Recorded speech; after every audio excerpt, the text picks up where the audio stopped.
Good evening, everybody. Hi. Wow, nice crowd here today, and I think we got quite a few folks online right now. You know, I kind of expected folks to show, a lot of folks to go up, and I was not wrong, so. Just a brief introduction from me. My name is David Walker. I'm the fire chief here at Lake Wenatchee. We are primarily responsible for structural protection within the fire district here. Tonight's a slightly different topic where we're talking about homeowners insurance and specifically to the wildfire threat that exists here and has existed here for a long time. I hope we get to hear a lot of your stories and kind of your questions that are obviously why you're here. Chris King is our wildfire risk reduction coordinator. And so her sole mission in life is to make us a safer, more resilient community and work on these types of projects. So I'm happy to answer any questions if you end up having any about the district itself. But tonight's for Chris and for Dave here online to answer questions from the State Office of the Insurance Commissioner. So we're gonna have David start by giving his presentation. He's giving it virtually. He wasn't able to make it in person.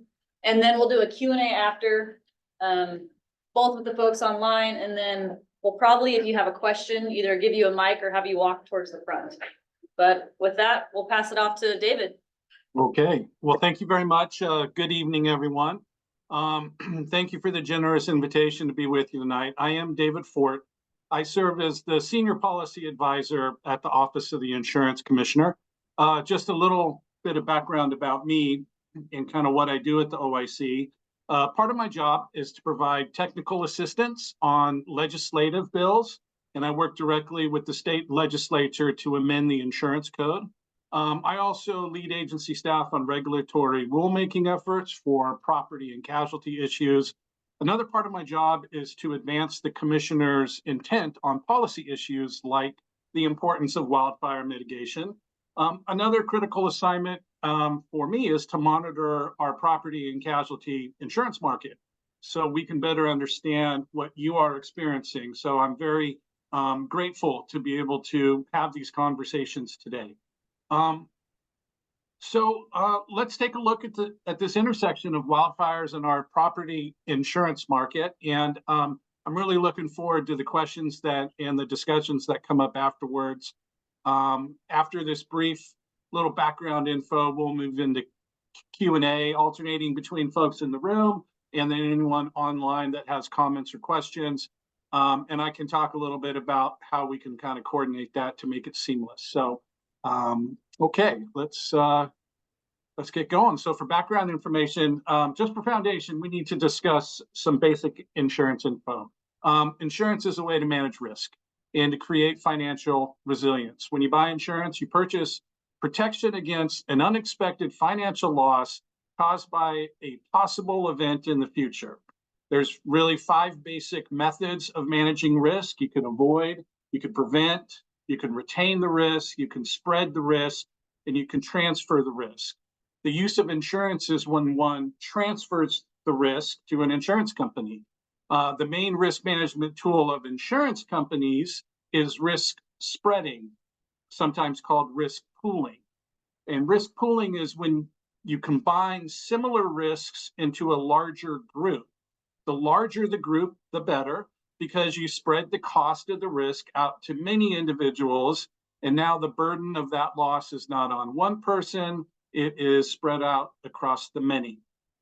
If you have a pool of low risk entities, then the premium costs are relatively low.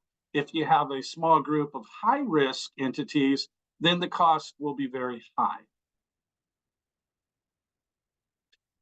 If it were not for the law of large numbers, insurance would not exist. Insurance companies use the law of large numbers to estimate future outcomes for their planning purposes. The larger the sample size, the more the actual loss per event will equal the expected loss per event.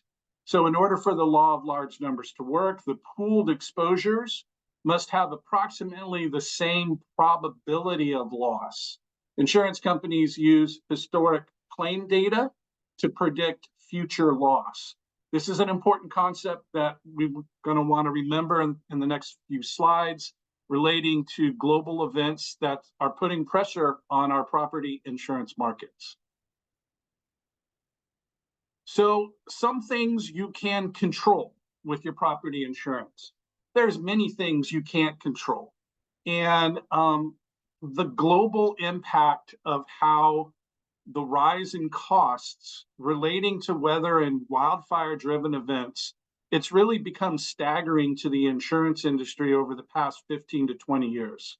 You know, even going back to 1992 with Hurricane Andrew, some have said that event pretty much destroyed the insurance market in Florida, and they have yet to figure out how to recover. And if you want to study all the things not to do over 30 years to build a strong, competitive, effective, and solvent insurance market, study Florida. It's a total mess. The real concerning aspect about this graph to me is that light blue color and showing the cost of damage increasing, and there really are no signs of slowing that down. And we talked a little bit about insurance companies that provide risk transfer for you and me, individuals and businesses. For tonight, let's call that primary insurance. These are your State Farms, your Allstates, your Liberty Mutuals, your Geicos, your Hartfords, Travelers, all of the folks, PEMCO, Grange, all the companies that we know and use. There's a whole other global industry called reinsurance, and they provide risk transfer to the primary insurance companies that you and I interact with. These primary insurance companies will transfer catastrophic risk exposure to a reinsurance company for a price, and they'll cover that exposure when they hit a certain threshold. Berkshire Hathaway, AIG, Swiss Re, Munich Re, Aon. These are some of the global behemoths.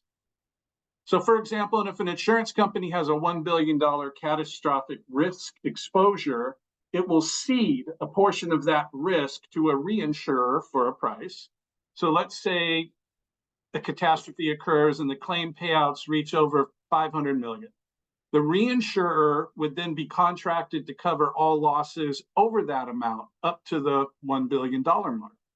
And what this does is it allows the primary insurance companies to account for a specific exposure amount and only need to retain solvency requirements for that lower amount. Things are changing, and the way that the risk is going, it is providing far more exposure than the reinsurance capital is available. There's a huge gap, as you can see, between capital available with the magenta line and the exposure of the blue line. And this forces reinsurers to not accept as much risk, and therefore our primary insurance companies are also forced to reduce their books of business, meaning insurance companies aren't going to accept as many folks, and they're going to tighten their underwriting criteria to only accept lower risk. And this ultimately means folks needing insurance will discover it more difficult to find, and if they do find it, it will be much more expensive. And we're feeling this. We're all feeling this play out in Washington State. The cost of insurance is rising. The reinsurance market is continuing to lose money and will again this year offer much less to primary insurance companies. And the coverage that they do offer is going to be at a much increased cost. Unfortunately, we don't see a change coming in the near future, and we're going to have to expect rates to continue to increase. There are other things that are out of your control. There's risk and there's perceived risk. While there is risk when there is a wildfire that a property may be destroyed, but there are mitigation steps one can take to help offset that risk. Then there's perceived risk. And sometimes insurance companies perceive a risk that may not be fully accurate. I've read reports from newspapers and companies that consider your community the closest Washington has to the California city of Paradise that was destroyed in the 2018 Camp Fire. This wasn't reported out by national leaders in data analytics. I have never heard of First Street who made this claim, other than they have this deal with Redfin, and they will sometimes post a flood or a wildfire score on their real estate web pages. But their report hits national media, and boom, you now have a perception of risk complication.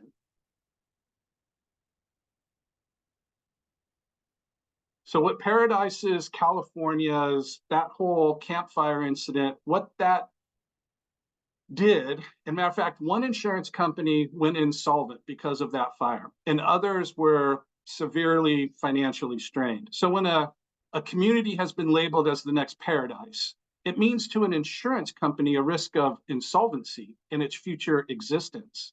Therefore, it's going to seek to reduce that risk by divesting its book of business to not have as many properties in that area.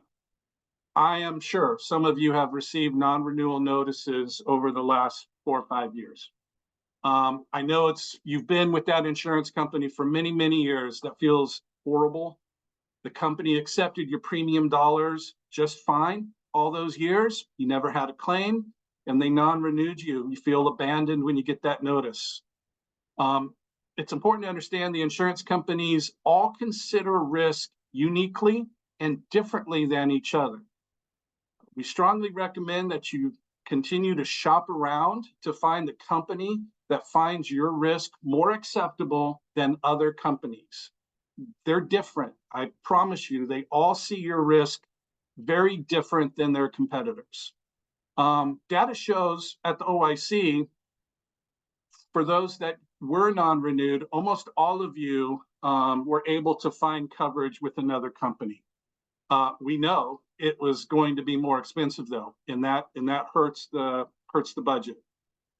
There's a bill moving through the Senate, that Senate Bill 5798.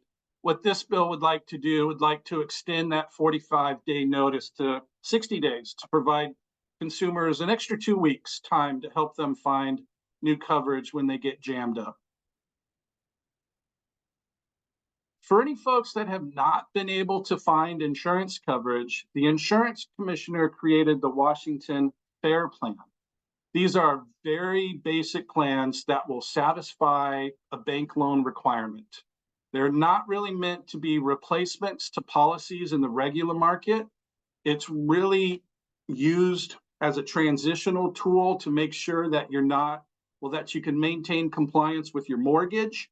Because we all know there's requirements when you have a mortgage that you have property insurance. If you don't have property insurance, the lender will often back charge you an incredible amount for lender-placed policies. This is a tool to help folks prevent that need. Insurance companies are required to include the name and the telephone in the FAIR Plan. If anybody needs help here afterwards, my email will pop up. I'm happy to help you get connected with them. So as regulators, we often look at the state's FAIR Plan as an indicator on if consumers are ultimately able to find insurance coverage. Again, we know that folks that have been non-renewed, the hassle to find new coverage, and when you do find new coverage, it's going to be more expensive. Besides all the other issues of feeling abandoned and betrayal, here's what's happening across the country right now. Of course, Florida is a mess. California, though, with their wildfires, this FAIR Plan has exploded over the last 5 years, 4 years. We have all heard of companies leaving their market or choosing not to accept new business. There are some regulatory reasons for that we can talk about if anybody's interested down the line. There are just claims cost issues, and we can talk about that. But the California market right now is under tremendous stress, and there's really not an easy fix for them. Louisiana, hurricanes, Oregon has seen an increase due to their Labor Day fires from 2 years ago. Washington, we're not seeing the same effects from the rest of the country. So the reason I can't be with you today is I had to testify in front of the legislature. And the bill that was in front of them today was House Bill 2330. And Section 1 talked about wildfire risk score disclosure. And what a wildfire risk score is, it's usually used by insurance companies in Washington state for underwriting. And what that means is they use the score to determine if they want to accept or decline your risk.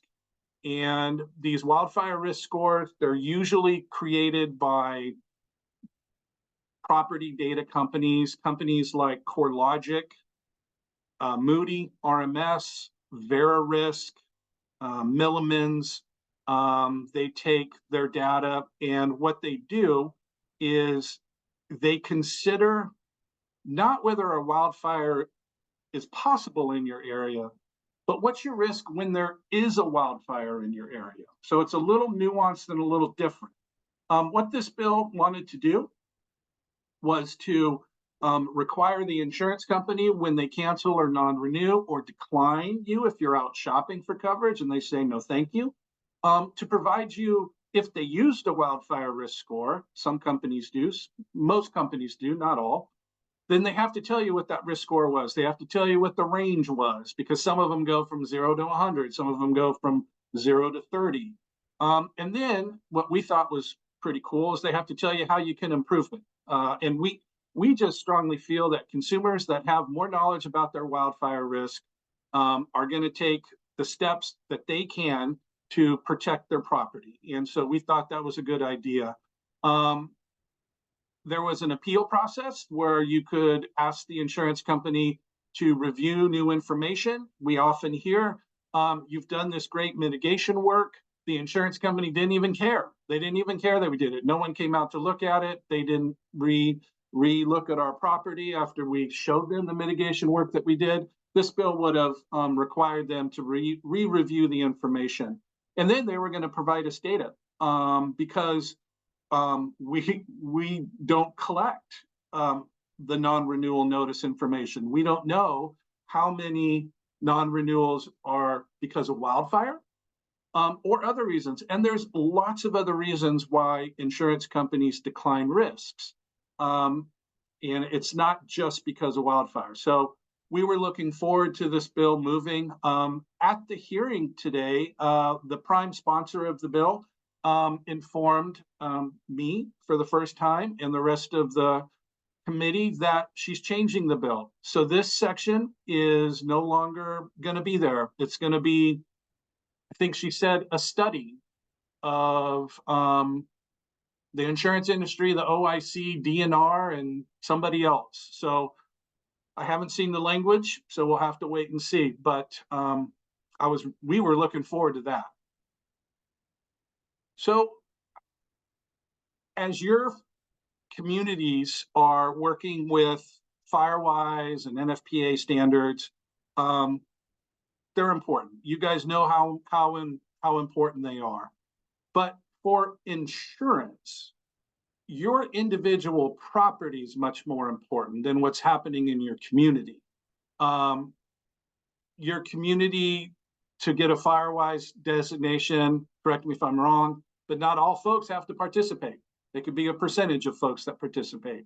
That's very hard for an insurance company to consider that. They want to know what your individual risk is. So there are companies that are coming out with really good mitigation science. The insurance industry funds a research institute. They're based out of South Carolina. They've been doing wind mitigation for 30 years. And so they've developed programs with the departments of insurance down in the Southeast to fortify against hurricane damage. And so they'll partner with the departments of insurance. The Department of Insurance sets up a grant program, provides some state money for the homeowner to fortify their property to meet this standard. And then this mitigation science is so good, it reduces claims. When it reduces claims, the insurance company provides a discount because that's the way that rates work. And Alabama, they've had this program down there for 10 years. They've done 50,000 homes. And that's just what the DOI has done. Because the Department of Insurance there has done this mitigation program, it's kind of become the standard. And so all these other homes have kind of done it themselves. What that resulted in Alabama is a availability of insurance. They have great uptick in that market, and it's cheaper than all the other surrounding states. Florida, Louisiana, Mississippi, all the other Gulf states. Alabama is much healthier and much stronger, and we think it has a lot to do with these mitigating efforts. The name of the research institute is the Insurance Institute for Business Home Safety. They have a program called Wildfire Prepared Homes. They are introducing it into California this last year. Funded by insurance companies. Insurance companies consider this the very best risk mitigation science out there. Matter of fact, the town of Paradise has adopted these standards as local ordinance for rebuilding their community. So it's probably stuff you already know. I mean, this isn't anything groundbreaking or new.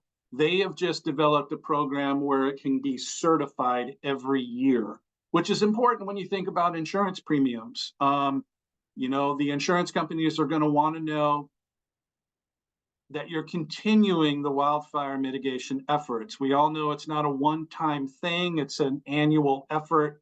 And here is the program. If any of you want more information about the program, Chris or myself are happy to provide it to you.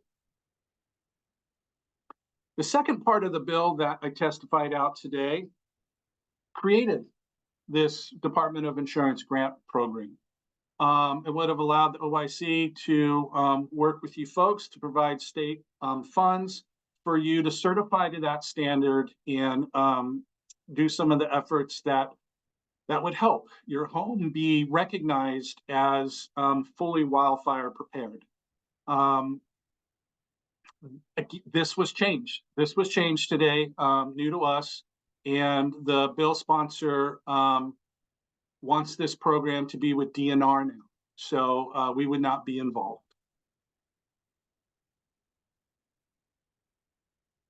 I think it's really important for you folks to know who your state legislators are and to work with them. These folks are very effective here in Olympia. They are well known. They are well respected. They tell your stories very well. And I think if you have thoughts on things that you would like to see done, or just asking for help of how do we overcome some of these issues, these are the folks that make change. The insurance commissioner is not a czar. He's only given authority by the legislature.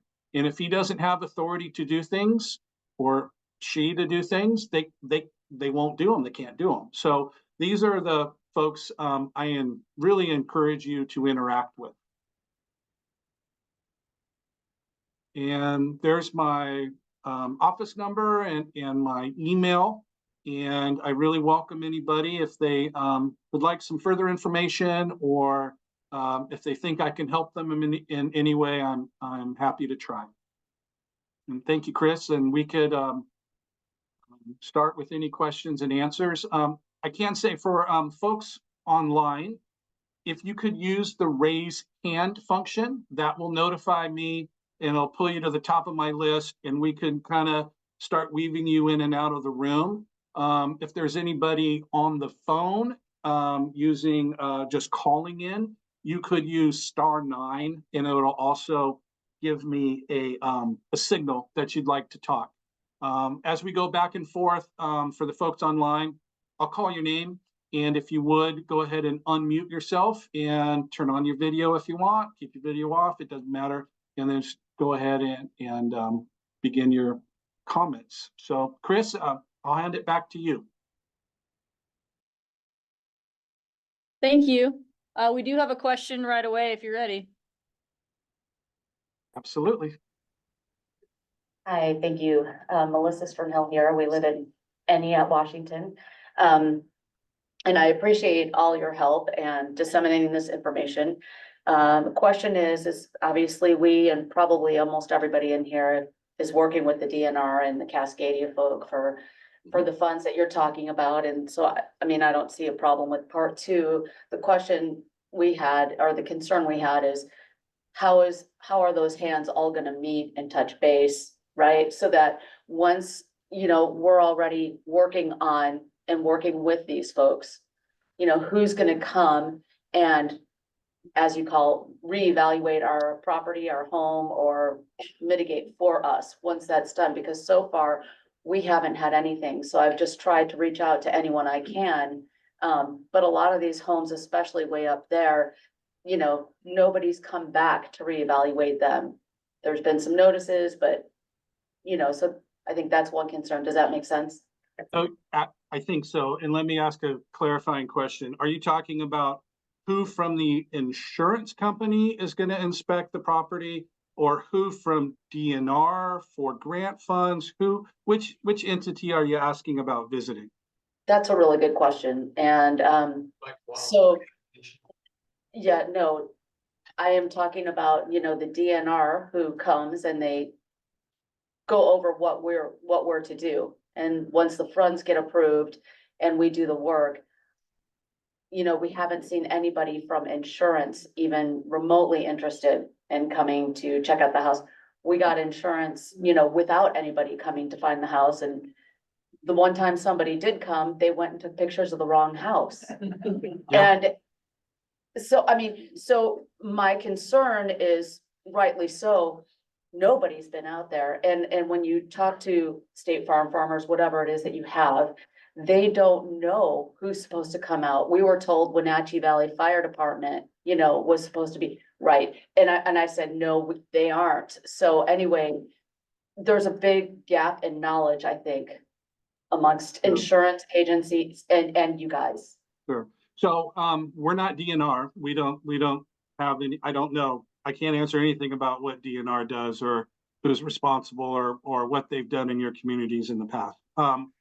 There is no law that requires an insurance company to inspect your property. And so what they often do now is they use technology to look at your home through it's not Google Earth, it's much more developed technology, but in essence, that's what it is. And so when is the latest image? Could they retain somebody to do a drive-by? They could. We don't think they do. We think they rely on overhead satellite imaging to try to evaluate your risk. So last follow-up question to that. Thank you. This is what I was hoping to get out of your office is there a way and a means of forming legislation, you know, that it's like you said, everybody's paying higher rates and so on. There's no effort for them to come out. I understand what you're saying. They're trying to keep us all, especially with a mortgage in a home. However, I think there's, you know, some onus on insurance to at least try to work. So is there something that we can do legislatively, a policy in a form of a policy that would hold insurers to the responsibility of the fact that owners are stepping up above and beyond, right?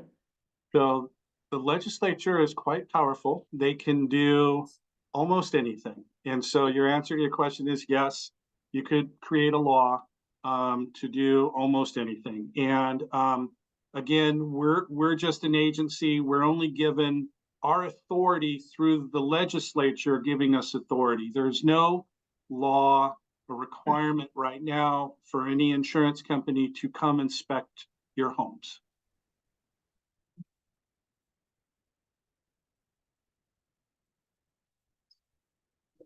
Looks like we got another question in the back. And Maureen online, we'll go to you next.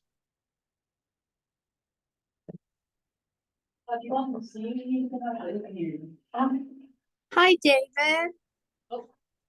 Okay, yeah, Maureen, go ahead. Oh, I'm sorry. That's okay. I thought I apologize for that. I was wondering if something that I discovered because my insurance was canceled in November was that as an owner of a manufactured home, we have a little different problem. You're That's probably true. You're right. the two main carriers for manufactured homes have left our zip code entirely. American Modern, my broker was able to find out they have suspended writing any policies in our zip code as of May. And Foremost Insurance, which was probably even a bigger provider, has also stopped writing in 98826 completely. And my broker said his information is that they're actually leaving Chelan County entirely. So while I did file a complaint just so that I'd be a tick mark for you guys, since I knew that there wasn't any data being collected on cancellations because of wildfire. And that through that, you were able to get a fire line report. One of the companies that does this risk, and in their assessment for the area that I live in, our greatest risk is not something that I can mitigate. It's the fact they scored us so high because we only have one way in and one way out of our neighborhood. So I have managed to find an insurance carrier, so that's great news.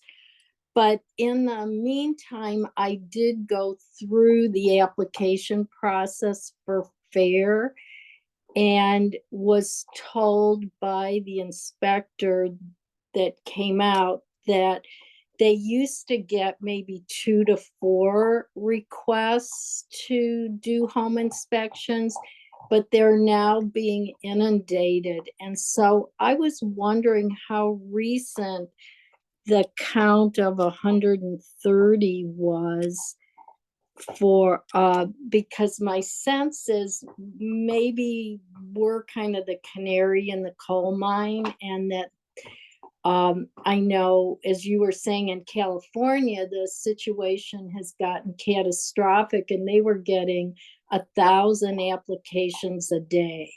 Yeah, you're right. And so 2 things, just, do you know if that, how recent that count is?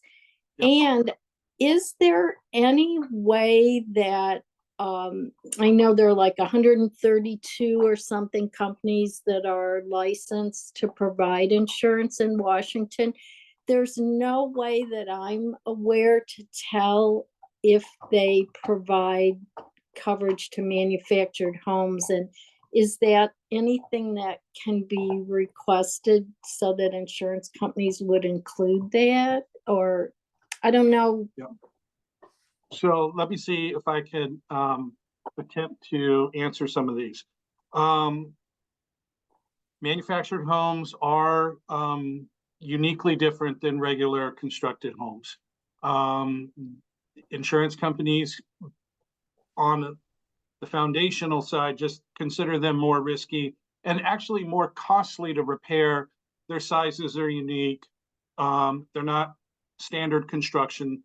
And so insurance companies will just consider them different. We did know about American Modern and Foremost. You're right. They are by far the 2 largest companies, and Foremost is by far the largest in the state. I'm glad to hear that you could find some coverage. The FAIR plan is a creation of the insurance commissioner. So we require inspections. And so I'm glad to hear that they came out and they were able to provide you some information. Relating to your question about, is there a way to identify from a list of who's going to offer manufactured home? I think if you were to go through our website, it'd be very difficult for you to try to identify that. I don't have an easy graph for you there. Brokers, your insurance professionals in your community, they are the best source of that type of information of who's accepting, who's not writing right now. And they would probably be able to tell you much better than I would on who's available for you. Great, thank you so much. And I did get a lot of help from the Leavenworth Insurance Company. And I think maybe one of their agents might be at the meeting tonight, who's been following this issue. So Yeah. I feel very lucky, but I have a feeling this is gonna come up again. So, Yeah. Oh, let me answer one of your questions. The we get monthly reports. The 130 was last month, and it has increased though. So 5 years ago it was down to 65, and so it's steadily increasing. Nothing like the other states, but are we just one catastrophe away from it completely falling apart? Hard to say. But I'm glad that you found some coverage. thank you. Chris, do we want to go back to the room? We've got two here online that have questions. Yep, she's coming for you. Am I in the right spot? Yep, you're good. Okay. Hi, I'm an insurance broker in Wenatchee, and I've been trying to help some people here in Leavenworth to get coverage. And it's very difficult. But I wanted to say that on the FAIR plan, which you've mentioned tonight, the people that I've sent to the FAIR plan have all been declined. So in There's essence, the other, FAIR plan. do you know why they were declined? Was it because of other underwriting considerations? Because they don't consider wildfire a consideration in their underwriting.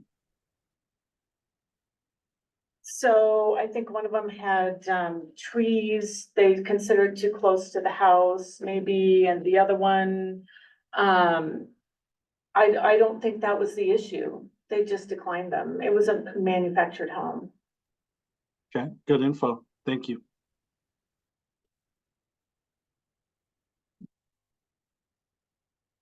Do you want to do another online one before we go back here? Yep, absolutely. Andrea, can you go ahead and unmute? Hi there. Can you Hi. hear me? First of all, I want to thank you for the OIC. I've used your website so many times. I've used your dispute process a lot. In fact, more often than not. So thank you. First question is, in one of your earlier slides, you mentioned actual reason, and this might have been in the legislative portion that is getting axed, but you said the insurance companies, you were pushing for them to actually disclose the actual reason for a denial. And actually was wondering, in this climate that you're describing, and this might have changed in the last 5 years, why does it even matter? I mean, are there any sort of illegal reasons anymore for them? Can't they, at their discretion, pretty much cancel people for anything? Because that's sort of what I got off your website last night. Yeah. That'll be the first question, then I have another follow-up. Go ahead. Okay, to answer that, they have to, by law, they have to tell you the actual reasons. What this other legislation would have done would have required them to provide you, if they used a wildfire risk score, what that risk score was, Right. and options to improve it. To answer your question, there is no law. If the policy allows for them to cancel you, so it'll be in the policy language, they have to provide notice. The actual reason why in 45 days right now, or they can non-renew you, again, their discretion, but they have to tell you why. And right now, again, that's a 45-day notice. We're trying to get it moved to 60 days. Okay. And then real quick, and this is sort of different. You actually said earlier that you might talk about this, but you don't have to go into the weeds on this, but I'm curious if the OIC is doing anything to sort of thread the needle between too much regulation in a state like in California that makes a lot of these companies flee, and then under regulation where they have, you know, they're you know, some of this stuff that you guys are trying to do now, which is a little bit of forcing them to give reasons and whatnot and be a little bit accountable. And how do you thread that needle? Because it seemed, I asked my agent, I actually got canceled by my insurance company. I had a bunch of policies and my agent went to bat for me and it was reinstated. I actually asked the agent, well, now that, you know, Allstate pulled out of California, I believe it was Allstate, I'm not even remembering now. What do you think is going to happen in Washington? Washington tends, there's going to be a trickle up effect from California to Oregon and Washington in a lot of ways. Could be, yeah. But, you know, not necessarily good or bad, but, and he said, yeah, it's just a matter of time before a lot of these companies pull out of Washington. So I don't know if you have any comments on that. Go ahead. So, I'm gonna mute. I don't, right now, there's no indicators that a lot of companies are going to stop writing business in Washington state. Our indicators are that we have, and we want more companies writing. We think having more companies in the market provides more options, more competition. And so we think very long and hard about regulatory burdens. One of the burdens in California is that there was a long delay from them needing to update their rates. And there is some issues in California where they've made their FAIR plan all the same bells and whistles than a regular insurance policy. And what that does is the FAIR plan in California with 325,000 participants is highly concentrated in risky areas. If they have certain fires and that plan goes insolvent, which right now it likely would, insurance companies get assessed their market status. They get assessed the bill to pay for those losses. So a company like State Farm, which has 20% of the market share in California, they would get assessed 20% of whatever that catastrophic loss would be. Washington's a little different. We work very hard to make sure that our rates are reviewed and approved as quick as possible. That's one of the main considerations of our insurance commissioner over the last couple of years. We recognize insurance companies with the increase in costs, we call that severity of claims, they have to pivot. How rates work different than how you price other commodities. So insurance rates are very regulated and structured about what can be considered.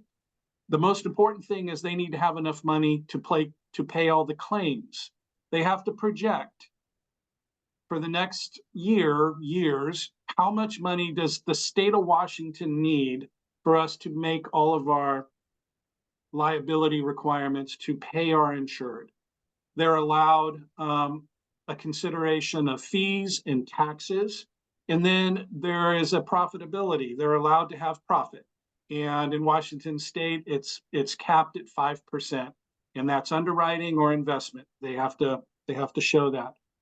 For personal lines like everybody's homeowners policy and manufactured homes and all of those, the commissioner has to review the policy language to make sure it's matching Washington law and the rates. So if they submit a rate, they need to support it with data. And we call that actuarial justification. And we have an actuary team that will review it. They'll challenge the companies, or they'll say, yeah, it looks like these are the rates you need to make sure you have enough money for your obligations. So that's how rates are formed in Washington state. Not all states are like that. Washington's a little bit unique.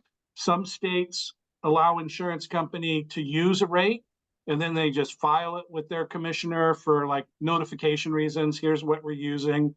Some states allow the company to begin using it, and then they'll review it later if there's a problem. So just so you know, Washington State is a prior approval state, that the commissioner actually has to receive it, review it, approve it before a company can use it.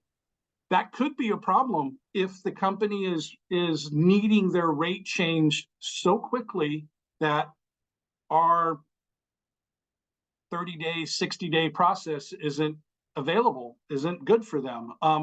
So we work hard to make sure that we are doing that in a timely manner. Okay, how about Sean Smith? Hi, David. Thank you very much for coming and talking with us tonight. I appreciate it. I'm Chelan County Commissioner for District 2, which is affectionately known as the chimney or the fire alley of not if, but when. So we're very concerned about this. My question is who do we have to court, or who do we have to notify, or who is going to be watching us as we're doing our fuel reductions work? Because we have a lot planned in the next, 0 to 5 years, working with the Upper Wenatchee pilot project to clear out a lot of the fuels in the forest from, Lake Wenatchee all the way down to Pashaston. At what point are we noticed for our work and congratulated, or the rates are noticed, or drops stop? Where do we go when we've completed this work?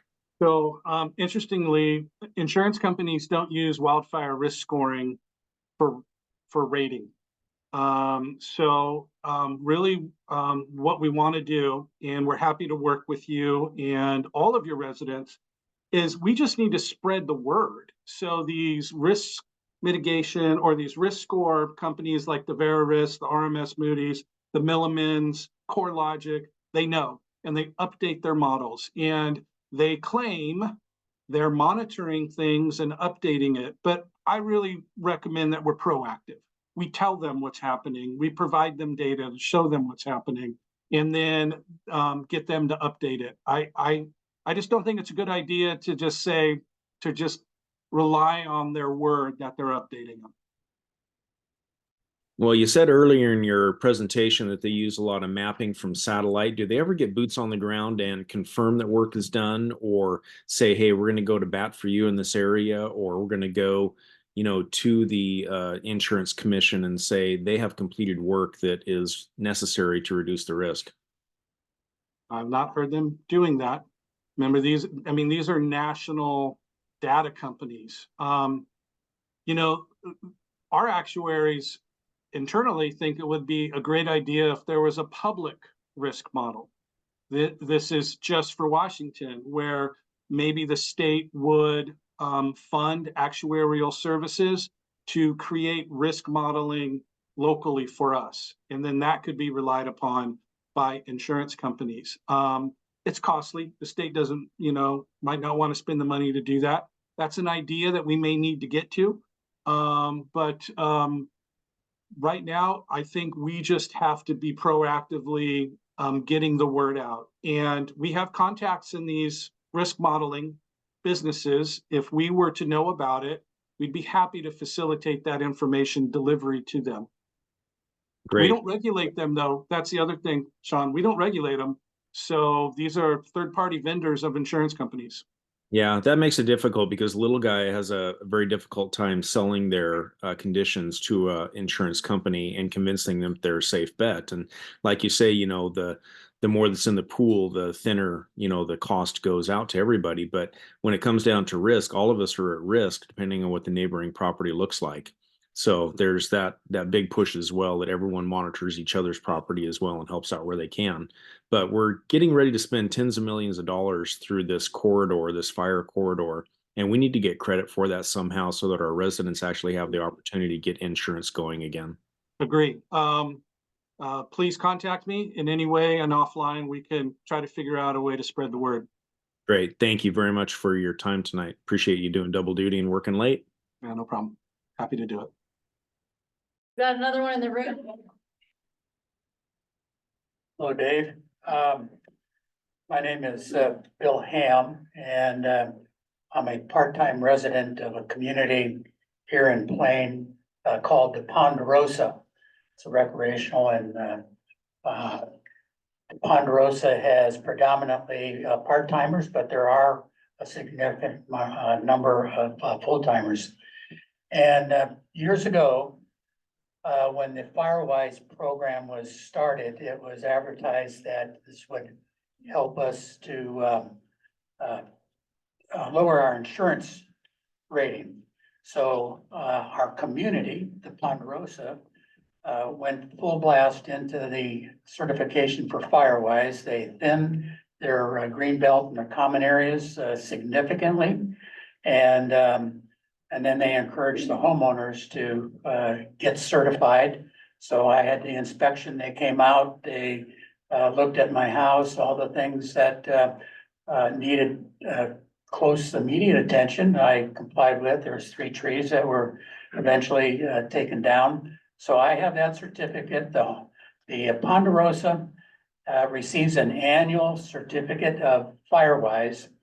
Also, within our area, this is the greater Lake Wenatchee Plain area. We also have a group that's called the Lake Wenatchee Plain Community Wildfire Protection Plan group, and that's local people that are developing mitigation models to help with wildfires.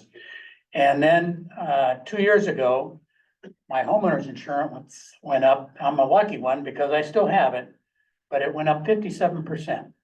And so I argued my insurance company, USAA, I'm retired military. I've been with them since 1970. And I'm a good risk for all my insurance needs that I have with them. And so I complained about how much my insurance was going to cost. And so kind of fell on deaf ears until I got a hold of somebody at corporate communications. And I spoke to a lady who was an advocate for members. And being a 50-year member of USAA, I got one of the top ladies, I guess, and she went to bat for me. She was really on my side. So I sent her the story of this community here. And so Lake Wenatchee Fire and Rescue is our fire district here. They have 5 fire stations. The closest one to me is 2.5 blocks away. The Ponderosa put in all new fire hydrants with a new water system 10 years ago. And so the closest fire hydrant, a real hydrant, not just a pipe, is 65 feet from my driveway. I have the Firewise certificate for my house. The community has a Firewise certificate. There's 5 stations and 3 of them are within minutes away, 1.5 to 3 miles. And so I complained and it went nowhere. So I thought, well, okay, I can absorb this cost. The next year, it went up 38% on top of that 57. So now it's double what it was 2 years ago. And so I complained again, and they basically told me that the state of Washington does not recognize Firewise, quote, that program, to qualify for a discount on your insurance. Other states do, but the state of Washington does not. Now, the other mitigation things that have taken place here is our fire district is so well managed and so well run that our rating bureau, Washington State Rating Bureau, score 10 is really bad. And I think at one time the Ponderosa was a 9 and went to an 8, and now it's a 6, like the rest of the community. And so our fire district is so well run, it becomes a textbook model for the rest of the state. So I've been told that if you're going to have a cabin or a house anywhere in the mountains, this is the place to have it because you've got an excellent fire protection plan. You've got an excellent fire department that's going to be there for you when you need it. And I've had personally observed 2 structure fires in my neighborhood. That one destroyed the whole house. Another one took out the garage. they were accidental in nature, but the fire department responded very quickly from our local station and then the other stations there that they saved. They put the trees out that were canopied in flames, and so they were able to keep it from spreading in our community. So my question is why does state of Washington, governor's office down through your insurance commission, why do you not accept the efforts that we've made through the FireWise program and through what our community has done to lower our rating bureau to, that was supposed to be another quote, reduction in our homeowners insurance. No. And it hasn't happened. So Bill, a couple things are happening, and I'm gonna try to touch all of them for you. Your property classification code, that's what WSRB provides. That is recognized. That's strongly, it's incredibly important. And Lake Wenatchee Fire and Rescue working very hard to help the community with that score is critically important. And congratulations to everybody to reaching that standard. That is an underwriting consideration that companies use, and it is a rating factor. Being a 6 is less costly than being a 7. So that's already in place. It's disappointing. Actually, I'm happy for you that you were able to reach somebody very high and you got some special treatment. As a regulator, it's disappointment to me that anybody that called didn't get the treatment that you received, and you had to regulate it. We would expect USAA to treat everybody the same. FireWise, and I touched a little bit about why FireWise is not something that the Washington can accept as a discount. And I can get very technical if you want. It has to do with our laws around unfair discrimination, and that's in insurance. What discrimination means is that two properties that are the same risk have to be treated the same. And there are reasons that the FireWise community standard doesn't pass that law. We're happy to review USAA's filings on it, but they have to prove, they could file it now. They have to prove it's not unfairly discriminatory to somebody just like you that doesn't have their certification, but they've done all the same stuff. And they have not been able to prove to our actuaries that they can do that. And that's what's blocking that rate discount is the company. It's legal for them to do it. They're welcome to do it. We'd encourage them to do it, but they can't show the data to prove it's not unfairly discriminatory. I hope I answered all your questions. Okay, thank you.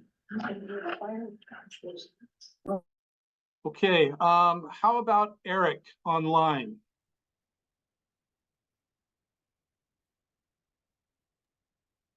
Okay. Hi, I'm Eric from Leavenworth Insurance. Can you guys hear me okay? Sure can.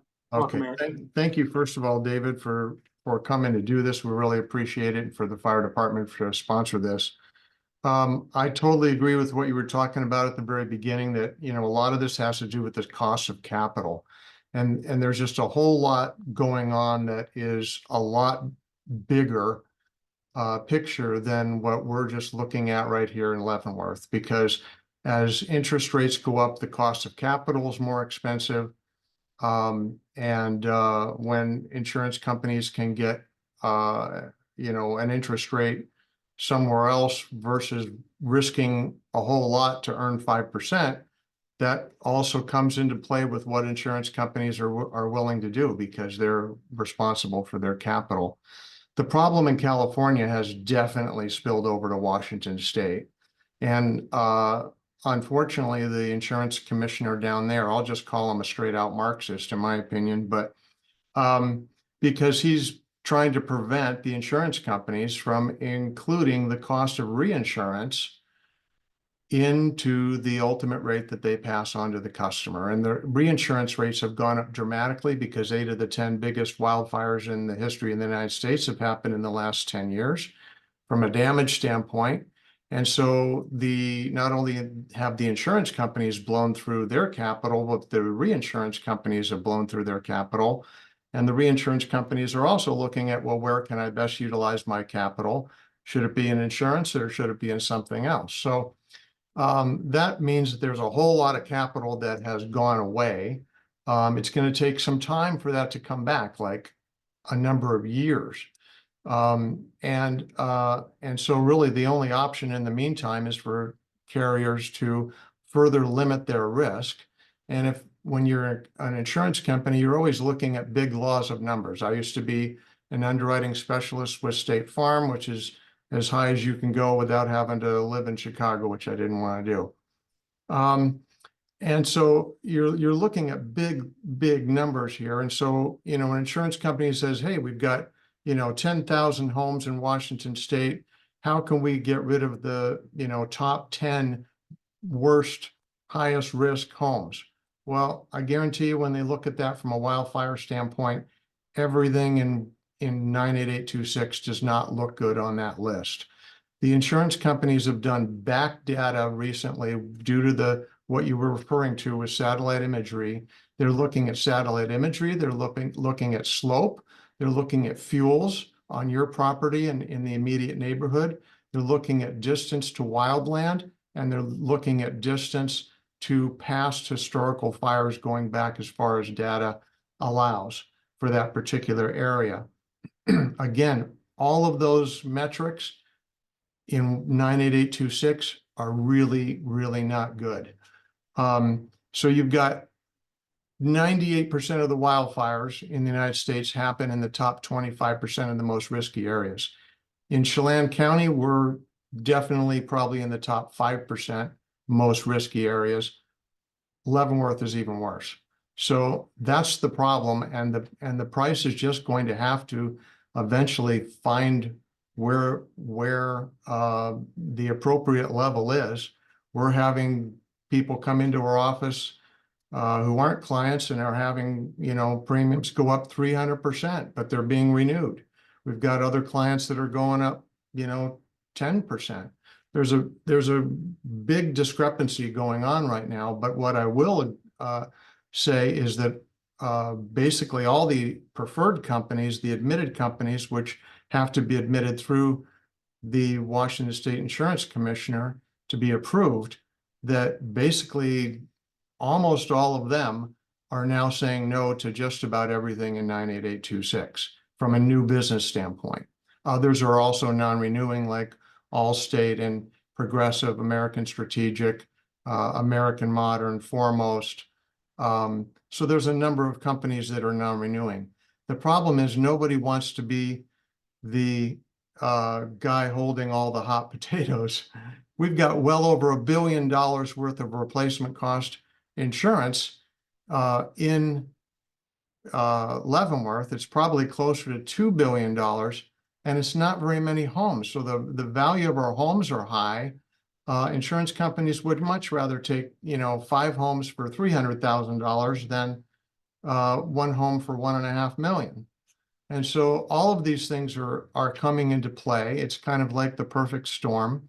I've been telling my clients for years that the satellite imagery thing is going to be coming and expect higher rates, but I didn't expect it to kind of all happen at once, and it all happened at once due to what happened in California. So that's a big problem. The whole FireWise thing, I definitely encourage people to do that. If you value your home, it's a wise thing to do, because the fire department will tell you if there's a fire and they come by and it's FireWised, and they just would do that by looking at it. You don't have to actually be a part of the actual group.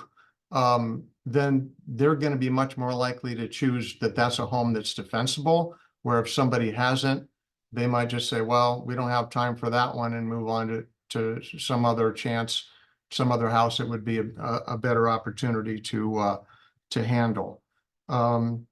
So those are some of my comments. You did comment that the insurance companies don't use wildfire risk scores for rating.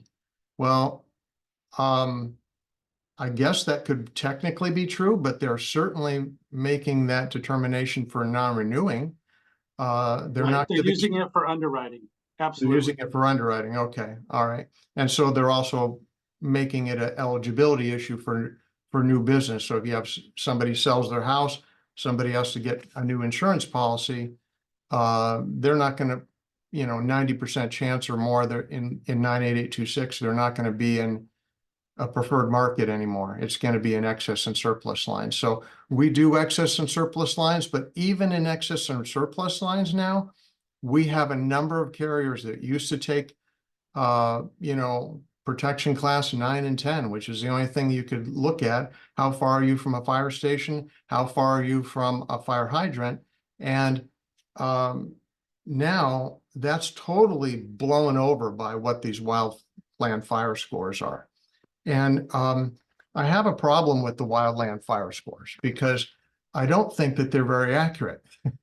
And I've been complaining to the Washington State Insurance Commissioner. I've been complaining to a number of these companies that create this data. And what I'm finding is, just as an example, on my desk here, there's a chart that I have that I recently downloaded. It says the percentage of housing properties identified as a risk for insurance correction, that means high rates, due to wildfire risk. And it basically highlights counties west of the Mississippi. And they're color coded, and the darker the color, the worse it is. And Chelan County is maybe in the top 5 of all the counties west of the Mississippi. So we're in for, big rate increases. But you go to the bottom of the chart and it says Source First Street Foundation. Are you familiar with them? Yeah, they're not one of the companies that insurance companies use. Right. But what they are is they're an NGO, a non-government organization. Their mission statement is all about climate change. Now, I agree that there's some climate change. I'm not a believer in like the massive climate change that is supposedly pushed out there. If you look at one of their companies, it's called Risk Factor. I don't know if any insurance companies use them. Do you know if they do or not? No, they would not use them. Okay. And so if you go to riskfactor.com, you can look at a score of 1 to 10 for your property. You just put in your address. And let's say Dirty Face or Lake Wenatchee or Ponderosa or anything, they're all going to be a 9 or a 10. And the preferred carriers aren't looking at anything now, anything at the most a 4. Most of them won't take anything unless it's a 3 or less. But the score for this risk factor, and I don't know whether it's accurate for the other companies as well, literally doubles your risk of your home burning down in 30 years, which is the number that I've heard that insurance companies utilize, due to climate change. So what would be a 4 is now an 8 or 9. And so what I'm hoping is, and it's probably just going to take some time, but there's going to be somebody somewhere that figures out that this climate change rating, if that's in fact going on, again, it is with a risk factor, but you're saying they're not utilized, that somebody figures out that risk factor is way overblown and can come in with lower rates. But yeah, it seems like that's another call for a public risk model. Get some I agree. statewide expertise and invest in our own risk modeling. Exactly. I'm not opposed to that at all. So yeah, I don't know exactly what the answer is. But I'll tell you that for Leavenworth, for people buying homes, for people being non-renewed, the rates are going up dramatically. The preferred companies that I offer, most of the rates are going up, 30 or 40% at a minimum. And so, if people are being non-renewed, they're pretty much going to end up in excess and surplus lines, which the coverage isn't quite as good. There's additional rates and fees and taxes. And those companies too, the number of companies, we used to write, protection class 8, 9, and 10 all day long. There was never a problem because all they ever looked at was distance to station and do you have hydrants or not? Now even the excess and surplus lines companies, they only have limited capital. A lot of that's going to California, but they're also using slope slope imagery, fuels, all that kind of stuff. And, I would say 9 out of 10 of them now are also saying no. So the markets are getting really, really, really, really thin. That's very true. Thank you very Yeah. much, Eric, for that input. Anybody at the rec center? Because we have Bob online that we can go to. Yes, we have somebody here. Hey, thank you for holding the forum here tonight. I'm Zane Bach and I'm an insurance agent in Wenatchee. The question was asked earlier, who's responsible to come out and look at the properties? And, just to comment on that, the agent is the front line for that.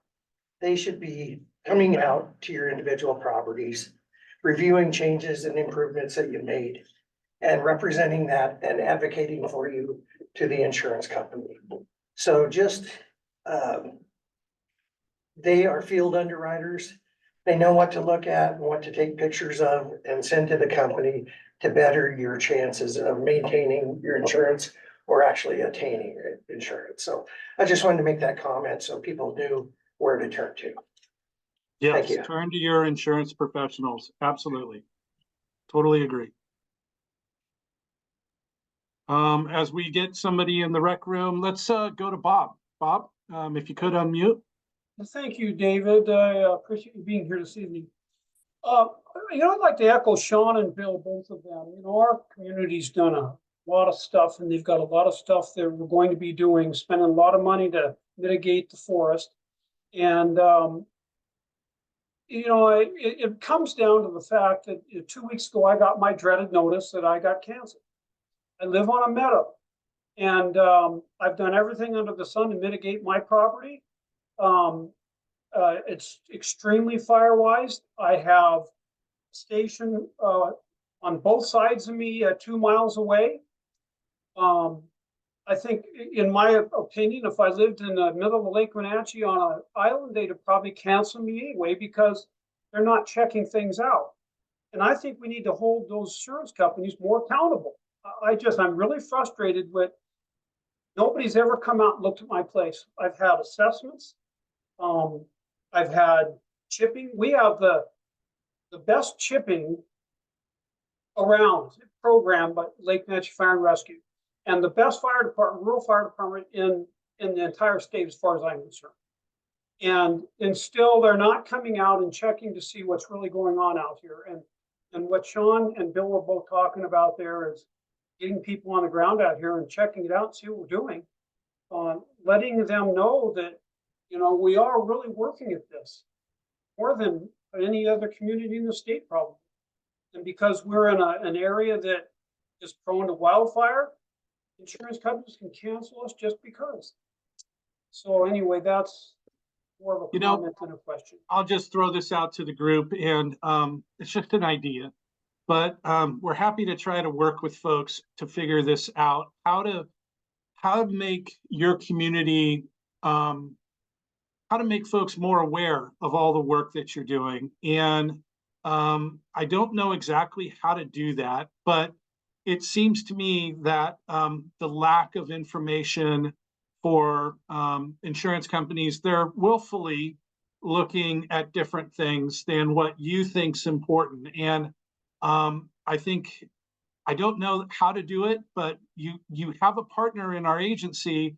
If we could figure out how to promote all of this work that you're doing, it's almost like we need an independent fire source ignition, certified NFPA folks to come out and to do an evaluation. And then that evaluation could be publicly posted. with the approval of the property owner, of course. And then that information would be transmitted somehow, be publicly available for underwriters to look at. Underwriters, insurance companies, they want to insure good risk. And the more mitigation you do, the better, less risk your property is. I just want to help try to figure out a way to help promote that, because insurance companies, that's what they want. They want lower risk properties.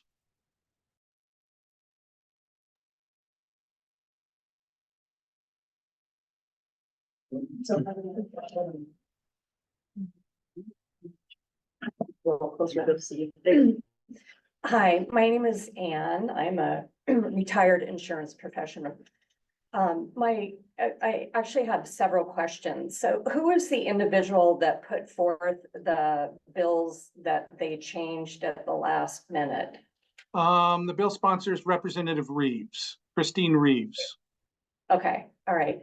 And then, it seems like, with the Firewise, when, I understand about the discrimination, but why would that apply to a community?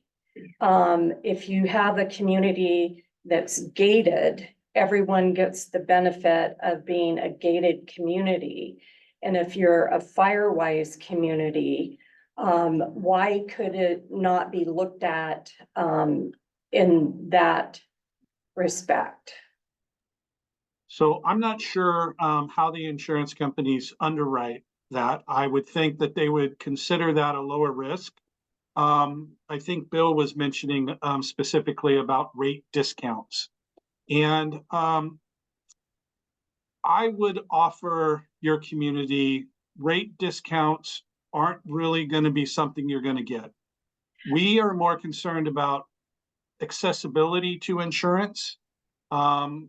We would welcome if a company would provide a rate discount. They would have to show that the mitigation science reduced claims and it's fair for everybody in the state to receive. That's something that this office would readily approve, and we hope to see that soon. Yeah, I'm not really, it isn't the discount, it's that the community has followed the steps to mitigate. And, like in Ponderosa, we are PC6, we have hydrants. And so, but we're being grouped in with all the PC, 9 and 10 people. And our community as a whole is different.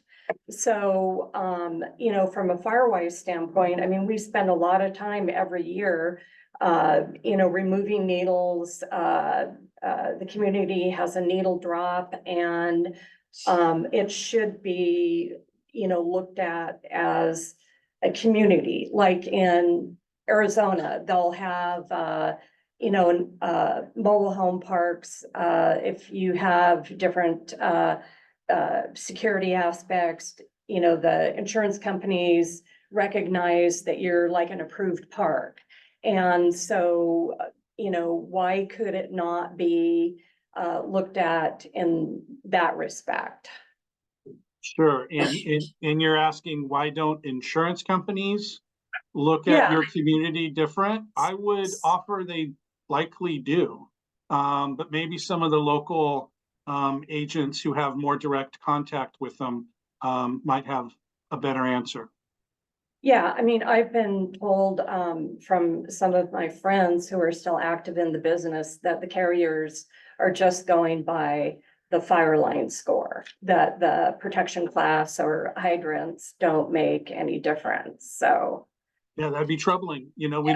I would agree with you. You would want the insurance company to focus on your individual risk and price your individual risk to what they view the cost should be to cover you. We would totally agree. What would you recommend? Required inspection? no, I mean, Firewise has, you have to apply. Oh, okay, yes, inspection, but with Firewise, I mean, there are certain parameters that you have to meet to be eligible. So if you're meeting all that, I mean, as a community as a whole, then why isn't that being recognized? You know, California did have Firewise and carriers accepted it. So if it's a vehicle to mitigate, you know, potential wildfire, then, you know, it should be recognized. And since there's certain things you have to do to comply, it shouldn't be difficult to track it. So I do know, Ann, that the wildfire risk score that VeriRisk uses is tapped into Firewise. So every time that a community is updated in the Firewise database, it's updated in their wildfire risk score. I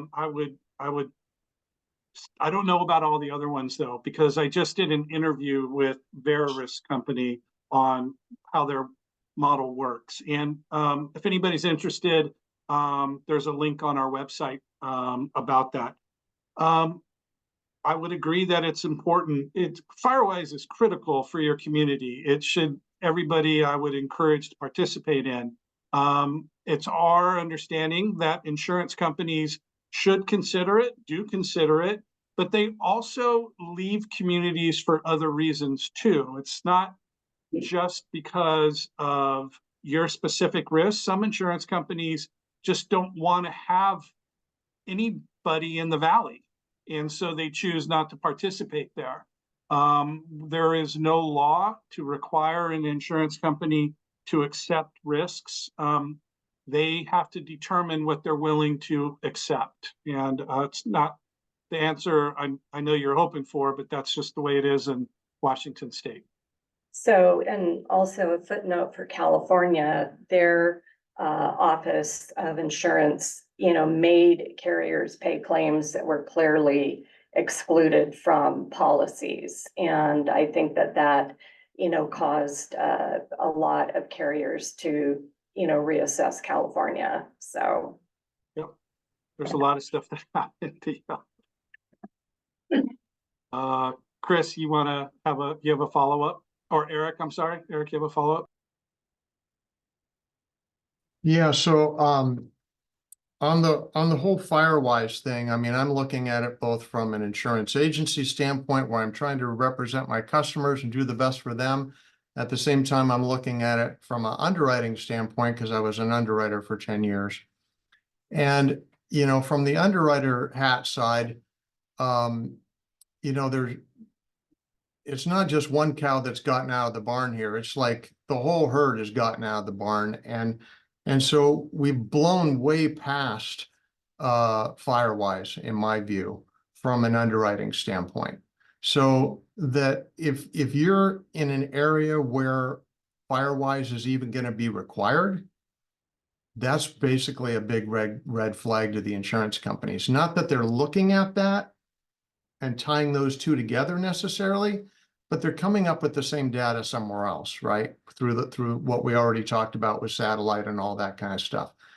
And there's just been so many tens of billions of dollars of losses from wildfires in the last 10 years that insurance companies are just throwing up their hands and they're saying, whatever the premium is, I don't want it. And so that's really where we're at. And I mean, kudos to the companies that are still throwing their hat in the ring and haven't non-renewed somebody yet. And I think for the most part, that's because when they look at Leavenworth, there isn't that many homes here. We don't have that many homes. And so you spread that out amongst all the different insurance companies, then everybody's going like, well, okay, you know, we can stand to lose 10, 15 million. And if everybody says that and everybody's okay with that, they're okay with that. But other companies are like, you know, boy, we would want to lose more than 5 million. So, you know, we're going to non-renew everybody in the whole zip code just to be fair. Or, you know, so that's really where we're at. I just think that Firewise is a great thing to do for your individual property and for the community. But, you know, you're looking at Ponderosa, for example, you look at that on Google Maps, and it's nothing but trees. You can hardly even see the houses. So, you know, that's going to be a very high risk, regardless of the fire department being right there, regardless of the hydrants being right there. It just is. I mean, we live in, very similar to Paradise, California, where I actually underwrote. And the last time I left there, I told myself as I was leaving, this place is a fire trap and it's going to go up one of these days. It took a few decades for it to happen, and in the meantime, a whole lot more homes got built, just like what is around here. We just have a whole lot more people that have moved in. And so that all affects it too, because, once a fire's going and about 80 or 90% of wildfires are started by humans, that's really the problem. The big difference that I'd like to try to communicate to insurance companies is that in California, they have the Santa Ana winds for 3 months of the year, where there are high winds, high gusts, sustained winds.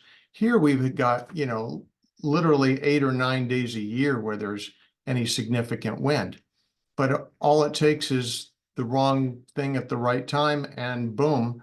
I think it's 2.5 years ago now, in August, the state of Washington came out with an assessment of which counties were the highest risk for wildfire. The second highest county was Okanagan County with a score of 68 out of 100.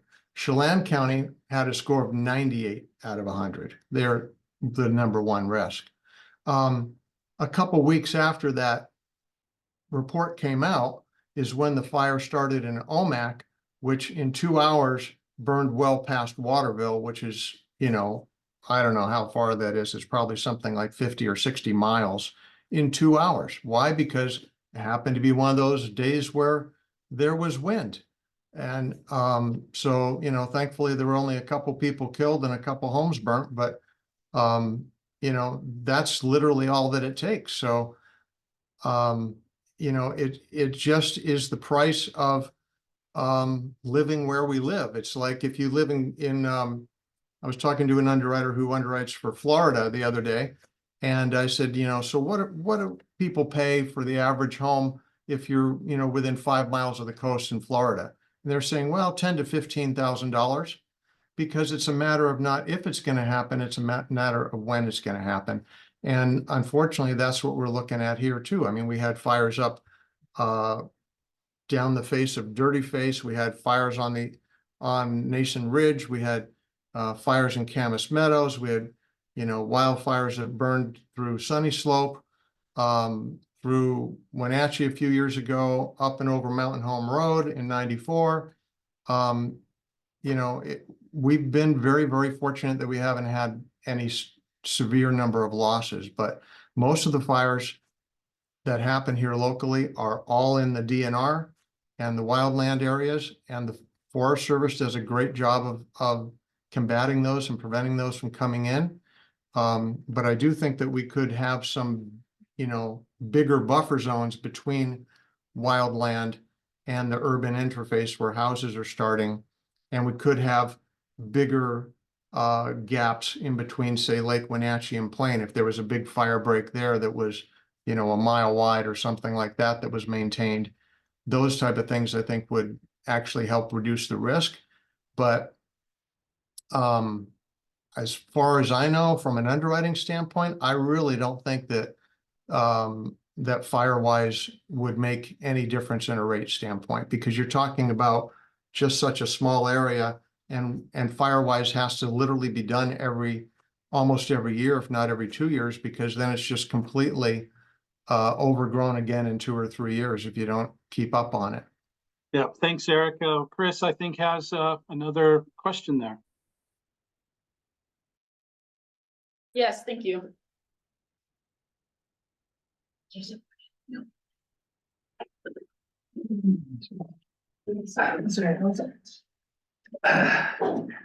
Hi, David. My name is Fred, and I live in Lake Wenatchee. You familiar with the area? Only by driving by. Beautiful country. Okay, thanks. I should address my neighbors more. I live on the north shore of Lake Wenatchee, and we built a house there about 15 years ago. And I was just going over my homeowners policy, and there was 2 paragraphs on there, which I suspect you all have too. The first one says, do you live within a half a mile of a fire station? And somebody typed in yes. The other question was, are you within 600 feet of a hydrant? And that was also typed in yes. Well, I got the checking here, and unfortunately, just on the North Shore, which by the way, today, as just North Shore Drive, probably has a value of, all just the homes on there is probably $250 million. That's with a B. And that does not include the Cedar Ray, the South Shore, which is another several hundred thousand probably. It turns out that the Fire Station 91 is probably within mile 1, coming from the east end of the lake. Pretty much all the property is in the next 4 miles. So that fire station is basically over a mile away from any of your property. Now, with respect to hydrants, how many hydrants do you think are on North Shore Drive? There's 0. There's not a single one, which means everybody's property literally is almost in default. No, I'm not, David, I'm not saying you should go tell all these insurance companies. Please don't. But I suspect what's gonna happen in the next year or two, do not be surprised if your insurance company just comes and says, geez, we just realized there's no hydrants there, so we're canceling your policy. That's not a question of, gee, could I pay twice as much and have it stated? You may not be able to get one at all. Now, put in a hydrant system, that's probably, tens of millions of dollars. That's to be put in. And the reason is the Lake Wenatchee community developed haphazardly, a house here, fishing shack there, a mansion here. It was not like Taylor Glen, which went in and put in roads, power lines, hydrants, etc. The same with Ponderosa, which means pretty much all of Lake Wenatchee is pretty much undeveloped, yet its property value, you're all sitting on, probably, there's no houses were worth less than $1 million. And a lot of them are worth a lot more. So I guess, David, I'm asking, what are you gonna do when all these people are gonna come to you maybe in the next year or two and say, I can't even get insurance? What's gonna happen then? Well, I'm gonna say we have this thing called the FAIR Plan. Please go look at that. And what can we do to build Lake Wenatchee Fire and Rescue some more stations and hydrants? But I actually have some bad news for folks. If you check a box on your insurance application and it's knowingly false, the insurance company has the contractual right to rescind the contract. So if any of these folks did check that there was a station within a half mile or a fire hydrant within 600 feet and they had a fire loss, the insurance company has the contractual ability to not pay your claim. So we have to make sure that on our applications, we're providing the best information we can.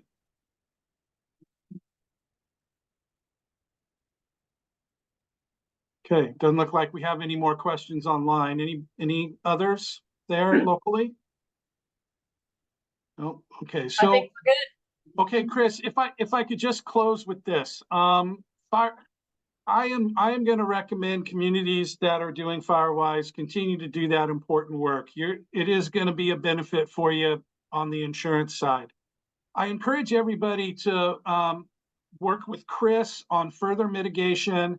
The standard that's going to be recognized by insurance companies is their member-backed research institute, IBHS's Wildfire Prepared Home Standard. And you can reach out to me. Chris has the information as well.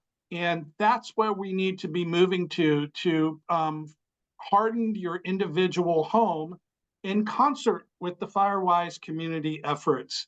I also want to reiterate our agency's commitment to spread the good news that you folks are doing. I really think perception of risk in your area is a problem as well. And whether it's requiring insurance companies to come inspect, creating an independent inspection agency to post public information. You know, I'm not an idea guy. There's lots of ideas in the room and online. Let's figure this out to try to show the insurance companies all the good mitigation work that you're doing. And I'm here to help. Thank you for your time. Thank you, David, for your time. Thank you, David. And thank you, everybody, for all the thoughtful questions online and in person. And thanks again for making time for us. So you're literally. Is that what we just, did we just throw you under the bus?